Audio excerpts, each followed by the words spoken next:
There it was, waiting for me. A letter from her, my estranged mother, cold, stark, distant.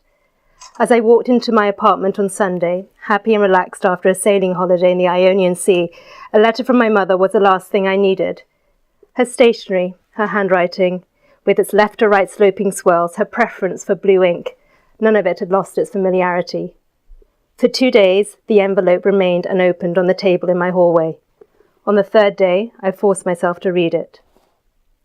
Dearest Max, I'm writing to inform you that I am dying.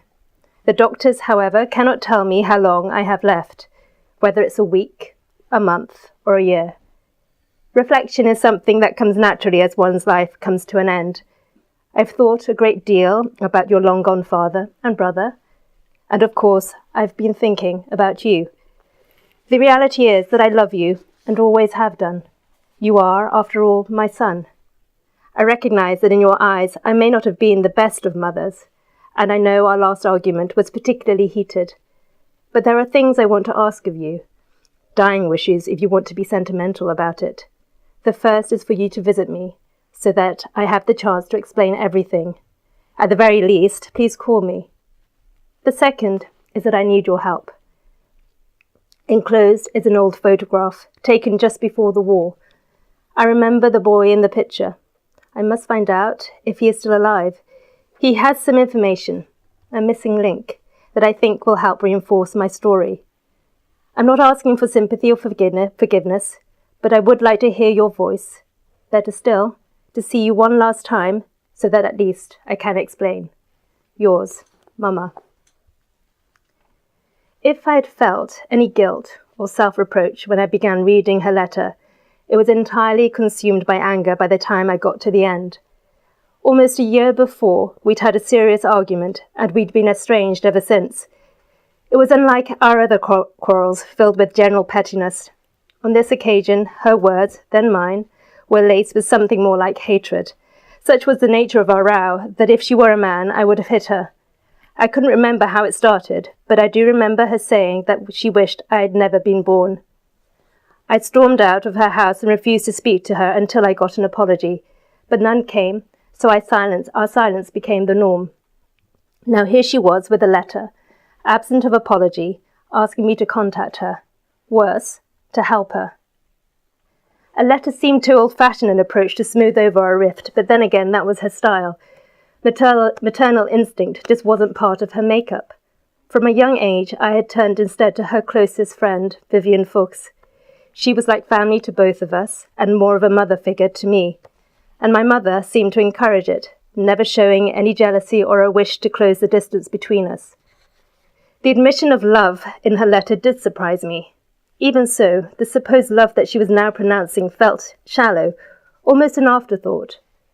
I'd wondered if her own childhood had made her like this, if that was the reason for her destructive way when it came to our relationship.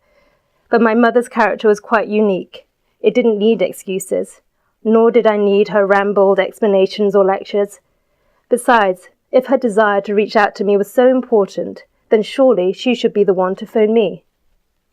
But I couldn't help wondering, if this message of hers was so important to explain, why had she left it so late? So I put off the phone call. Usually work would have been a distraction, but with it being August, little was happening, and my mother's words and the strangeness of the photograph she had enclosed teased away at my mind. Although faded in places and dogged and creased, the black and white image was clear enough. At first glance, it was nothing more than an innocent picture of 2 children, a boy and a girl standing side by side in a garden. The girl was a little taller than her companion, and her head turned to one side, her eyes wide open as she laughed. There was a clarity about her, save for the whitish blur of her hand suggesting she was engaged in an animated conversation with someone off camera. This girl was, of course, my mother, but a version I never knew.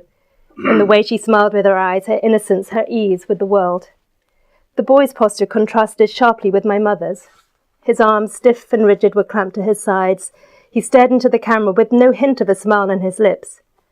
Yet there was something else that troubled me. I studied the photograph more closely and found myself focusing on the boy's expression. He looked whitewashed with fear On the other side of the picture was a name and date, Oskar Edelstein, 38, written in pencil at the top. Underneath it, scrawled in black ink, were the words, "You knew." The script was quite different from my mother's neat hand. Even though the writing was childlike, there was something disturbing in the way those two words were written, with their forced indentation and jagged strokes, leaving an impression that I couldn't shake off. By the end of the week, I had resolved to call my mother. I picked up the phone, hesitating for a few seconds before dialing her number. I reread her letter while the low beeps of the Austrian ringtone sounded down the line. Just as I was about to hang up, my mother's housekeeper, Ludmilla, answered. "Albrecht residence?" "It's Max.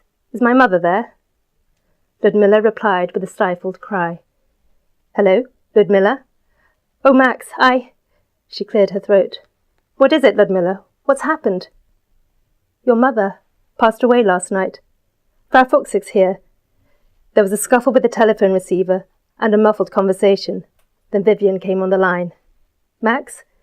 I was just about to call you. I'm so very sorry."